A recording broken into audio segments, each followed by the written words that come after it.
안녕하십니까. 안서해결본의 박인종 회계사입니다. 오늘 이제 580강은요.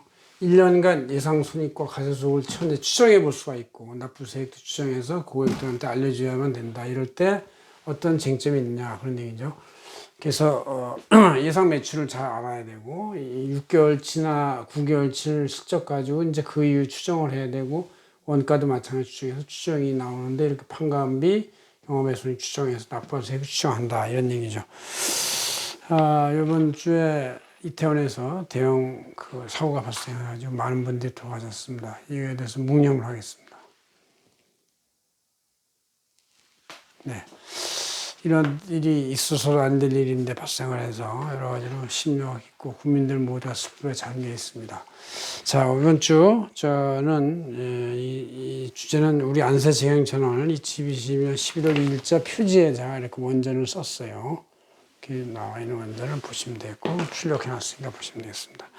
자, 이게 왜 이런 얘기가 나오냐면 이제 한 9월이나 10월 부가세 씌우고 끝나면 이제 지난 실적 6개월치나 9개월치를 가지고 1년 정도의 실적 추정을 예상을 해서 납세자들이나 고객들한테 미리 세금을 알려주는 경우가 이제 좋은 서비스가 되는데, 그래야 고객들이 미리 자금 계획을 짜서 세금을 마련해 놓고 이제 그때그때 판단을 할 수 있게 돼 있어요. 그래서 그거를 많이들 하고 있고, 가결상 한다고 그러죠. 가결상도 하기 있고, 또 개인 사업자들은 11월 말까지 올해 결算실적이 나쁘면 가결산에서 중간연합을 추정해서 낼 수가 있어요. 이렇게 돼서 하는 거기 때문에 이제 이거를 이제 많이들 하고 있어요. 그러니까 옛날에 이제 상반기에만 고생을 했는데 요새는 매월 사업소득자에 대한 3.3% 원천인수를 매월 간이직 명세를 내야 되기도 하고, 이와 같이 또 하반기도 추정을 해서 계산 미리미리 해줘야 되기 때문에 이 연중 내내 바쁩니다. 저희 회계법인 직원들도. 자, 이거 추정할 때의 제형점은 이제 우리 손익계산서 작성하는 거 똑같아요.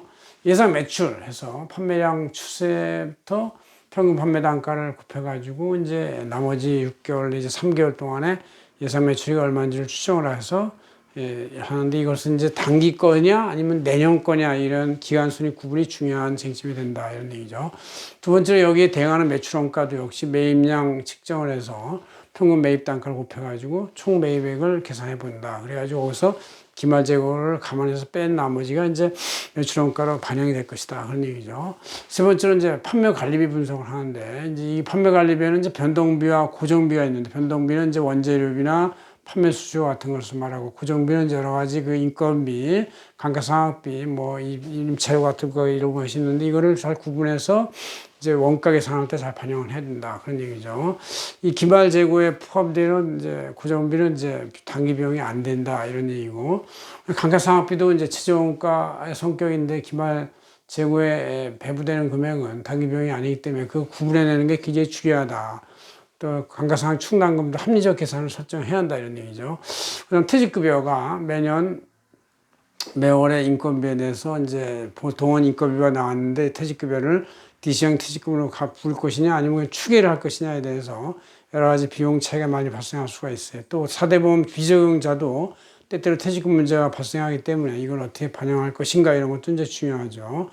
그 다음 대손상학비, 1년 동안 매출 채권에 대해서 정말 회수 가능성이 있느냐 없느냐 이걸 따져가지고 장기 미회수 채권은 전액 손실을 반영할 수 있다, 이런 얘기죠. 6번, 7번, 7번째 손상 차손익.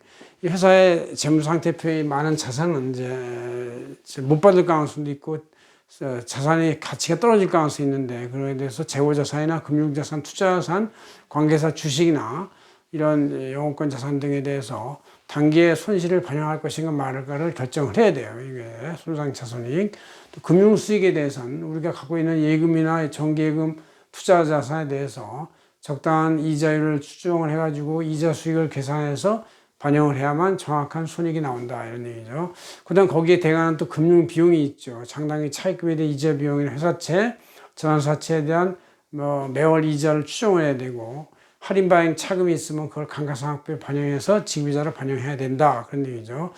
그 다음에 이제 영업의 기타 손익들, 외환평가손익, 요새 또 외화가 워낙에 오르고 막 그러니까 외환평가 손익이 많이 발생할 거예요. 그걸 다 반영해야 되고, 각종 자산금 부채에 대한 손익을 반영해서 결국 이제 세전 순이익을 추정을 정확히 하고 거기에 따라서 소득공제나 각종 준비금을 해서 이제 과세소득이 나오고 거기에다 세율을 곱해서 법인세 계산액이 나오면 거기에서 이제 기납부세액을 뺀 나머지 금액이 내년 3월이나 5월에 납부할 세액이 돼서 그걸 미리 알려줄 필요가 있다. 이런 얘기에서 이렇게 10가지 단계에 걸쳐 손익계산서를 훑어볼 필요가 있는 시점이 바로 12월 시점이 아니겠냐 이렇게 생각합니다. 그래서 여러분들이 할 때 많이 활용하시기 바랍니다. 고맙습니다.